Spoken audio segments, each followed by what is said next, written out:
Bonjour, bienvenue sur jeanpierrevillette.com. Je vous propose un nouveau tutoriel sur Ciel Auto-Entrepreneur sur la création des devis, des factures. Nous verrons également les avoirs et également les factures d'acompte.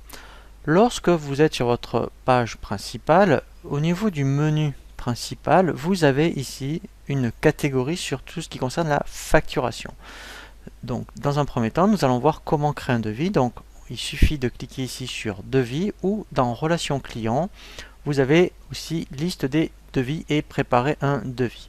Donc, moi, je vais utiliser le bouton. Donc, voilà. Première chose, donc je vais créer un devis. Donc, je clique sur le bouton créer et ici directement, je tombe effectivement sur une présentation qu'on appelle en mode document. Donc, il suffit d'aller choisir un client. Voilà, donc si j'ai bien renseigné toute la fiche client, effectivement, ensuite, il me donne toutes les coordonnées. Et ensuite, effectivement, alors là, vous voyez, c'est intéressant, j'avais pas mis le mode de paiement par défaut. Si je l'avais mis, eh bien, automatiquement, ici, il aurait mis directement le mode de règlement. Et là, c'est la date de validité du devis. Donc ensuite, il suffit directement, avec référence, d'aller chercher, je dirais, l'article que vous souhaitez. Voilà. Donc automatiquement, si la fiche article est bien renseignée, eh bien vous avez directement tout le descriptif par rapport à l'article, voilà.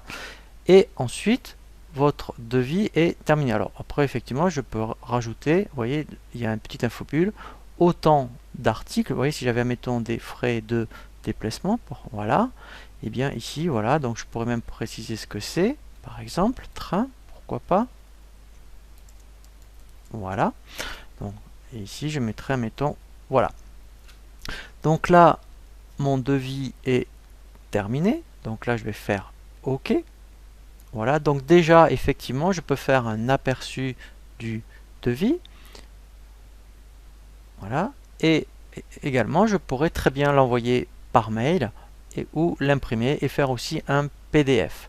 Alors, on verra vraiment un tutoriel sur la personnalisation des devis, puisqu'après on peut vraiment personnaliser, je dirais, votre devis par rapport à votre société. Donc ensuite, effectivement, lorsque le client accepte le devis, eh bien, vous pouvez directement le transférer en facture. Alors, quelle est la différence entre transférer en facture et accepter? Vous voyez que si je clique sur accepter, il va tout faire d'un coup. Moi, je vous déconseille un petit peu cette procédure, puisqu'il va transférer le devis en facture, mais il va valider la facture, faire le règlement et l'imprimer. Donc, enfin, en principe, c'est assez rare qu'on ait tout dans la foulée. Donc, moi, je vous conseille de transférer en facture. Voilà. Et là, effectivement, vous voyez, il reprend toutes les informations, je dirais, du devis. Alors, ce qui est intéressant, c'est qu'il y a ici une traçabilité par rapport au devis. Donc, même votre client saura que c'est le devis 25, le numéro 25 du 26 mai. Donc, moi, je vous conseille vraiment de faire comme ça. Et là, même principe, on peut l'envoyer par mail, faire un aperçu. Donc là, je vais faire plus tard. Donc là, après, ce qui est intéressant, effectivement, c'est que, eh bien, on va consulter les factures. Voilà. Alors, vous voyez qu'il y a une différence entre ce qui est noir et rouge. Alors quand c'est en noir comme ça, vous voyez, c'est que pour l'instant ce n'est pas soldé. Quand éventuellement c'est en rouge et en italique, c'est que ça a été validé et réglé. Voilà, donc après on verra hein, justement les règlements. Donc là, votre facture est faite. Donc là, bref, effectivement, alors je vais vous montrer éventuellement si vous recevez un acompte. Eh bien, vous avez un bouton ici, saisir un acompte. Donc, en mettant, on va la valider. Voilà, et automatiquement, si j'avais, en mettant, eu un acompte de 100 €, eh bien, voilà, il suffit tout simplement de saisir ici, vous voyez, le montant, et je fais OK. Voilà, et là vous voyez que maintenant, si je regarde, alors je pourrais après effectivement envoyer ce qu'on appelle une facture d'acompte. Vous voyez, il y a bien envoyer la facture d'acompte, donc ça c'est très très important. Et après vous voyez bien effectivement, voilà, ici maintenant, alors vous voyez, elle est passée en gras, alors elle n'est pas totalement soldée, c'est pour ça qu'elle n'est pas en italique. Et donc ici j'ai bien un reste à payer 350. Voilà, donc après, effectivement, on verra vraiment un tutoriel sur les règlements. Là, c'était pour vous montrer la facture d'acompte. Donc là, il la gère automatiquement. Et après, effectivement, alors, lorsque vous voulez également si vous avez besoin de faire un avoir. Donc si, admettons, je fais une facture, tout simplement, eh bien, donc là je vais reprendre directement en mettant un client, voilà.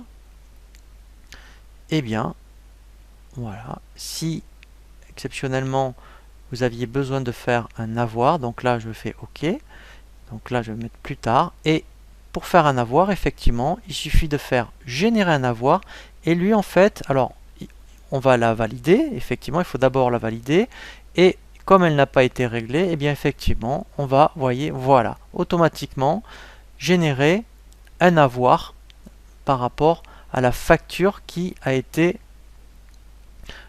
faite. Voilà, donc là, après, normalement, voilà. Vous voyez, quand je vais dans avoir, alors je recommence, quand je vais ici dans avoir, eh bien, effectivement, voilà. Donc là, il m'a généré un avoir par rapport à la facture. En plus, donc si je fais un aperçu, ce qui est intéressant, c'est que j'ai un historique par rapport à la facture d'origine pour savoir d'où l'avoir a été généré.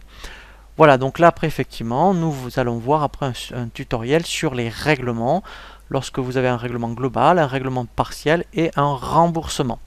Je vous dis à très bientôt sur jeanpierreviette.com pour un nouveau tuto sur Ciel Auto-entrepreneur.